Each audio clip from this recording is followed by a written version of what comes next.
Hey guys, welcome back to my YouTube channel. Today I'll teach every single example of can or could, or every single use of can or could, right? This is very important to speak and understand English. So let's start the session and try to understand what basically I'm going to teach. Okay? सबसे पहले मैं आप लोगों को बताऊंगा कि can और could basically है क्या. कैन और कुड एक मॉडल वर्ब है. कैन का यूज़ हम लोग प्रेजेंट में करते हैं और कुड का यूज़ हम लोग पास्ट में करते हैं. लेकिन कुछ ऐसे कंडीशंस भी आपको मिलेंगे जहां हम लोग कैन और कुड दोनों का यूज़ प्रेजेंट में करेंगे. तो चलिए सबसे पहले तो हम लोग कंडीशन जान लेते हैं कि किन किन कंडीशन में हम लोग कैन और कुड का यूज़ करेंगे. ऐसे 4 कंडीशन है जहाँ हम लोग कैन और कुड का यूज़ करेंगे. पहला एबिलिटी शो करने के लिए, दूसरा रिक्वेस्ट के लिए, तीसरा किसी भी तरह के पॉसिबिलिटीज़ के लिए, एंड चौथा last but not the list permission के लिए. अब हम लोग एक एक करके चारों कंडीशन को जानेंगे और एग्जाम्पल के द्वारा समझने की कोशिश करेंगे कि कैन और कुड का यूज़ कब हम लोग करते हैं. तो सबसे पहले एबिलिटी शो करने के लिए, जब कभी भी हमें अपना एबिलिटी शो करना होता है तो हम लोग कैन का यूज़ प्रेजेंट में करते हैं और कुड का यूज़ पास्ट में करते हैं. जैसे मैं एग्जाम्पल के द्वारा आपको समझाने की कोशिश कर रहा हूँ. पहला, he can run 10 kilometre in a day. तो वह 10 किलोमीटर एक दिन में दौड़ सकता है. प्रेजेंट में कैन का यूज़ किया गया. इसी को अगर पास्ट में यूज़ करें हम लोग तो he could run 10 kilometre in a day when he was young. So अभी मैंने बोला कि जब वो जवान था उस समय वो 10 किलोमीटर एक दिन में दौड़ सकता था.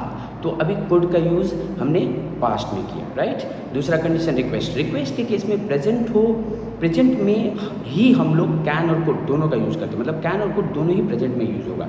इसको एक एग्जाम्पल के द्वारा मैं समझाने की कोशिश करता हूँ, अच्छा से समझिएगा. जैसे can you please pass that ball. तो देखो मैंने प्रेजेंट में ही कैन यूज़ किया.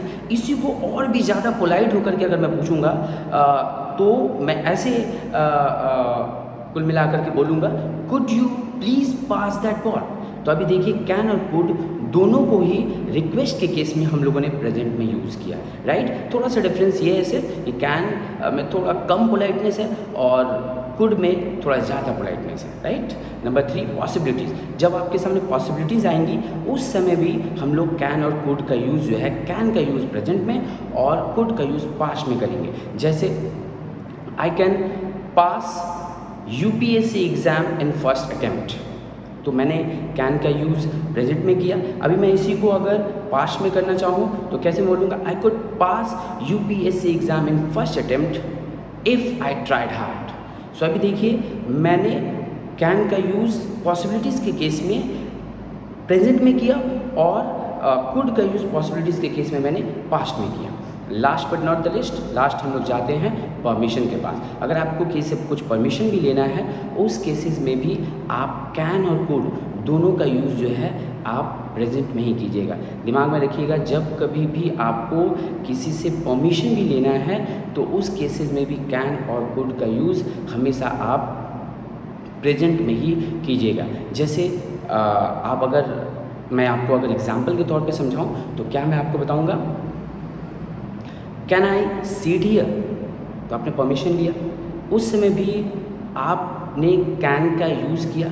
और अगर आप ज़्यादा पोलाइट होकर के पूछना चाहते हो, कैन का यूज़ आई मीन परमिशन लेना चाहते हो तो आप ऐसे भी ले सकते हो, कुड आई सीट हियर.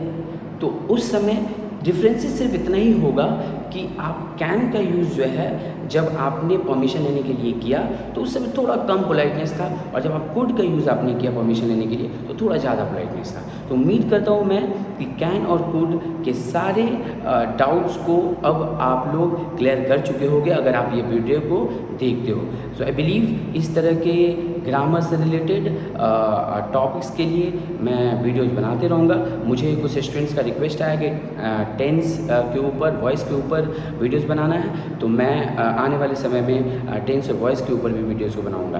तब तक मैं आप लोग से बस यही अभी इस वीडियो में विदा लूँगा और उम्मीद करता हूँ कि आप लोगों को ये वीडियो बहुत अच्छा लगा होगा. Last but not the least, अगर अच्छा लगा है तो मेरे चैनल को लाइक, सब्सक्राइब और शेयर करना ना भूलें. Thank you, thanks a lot. जय हिंद.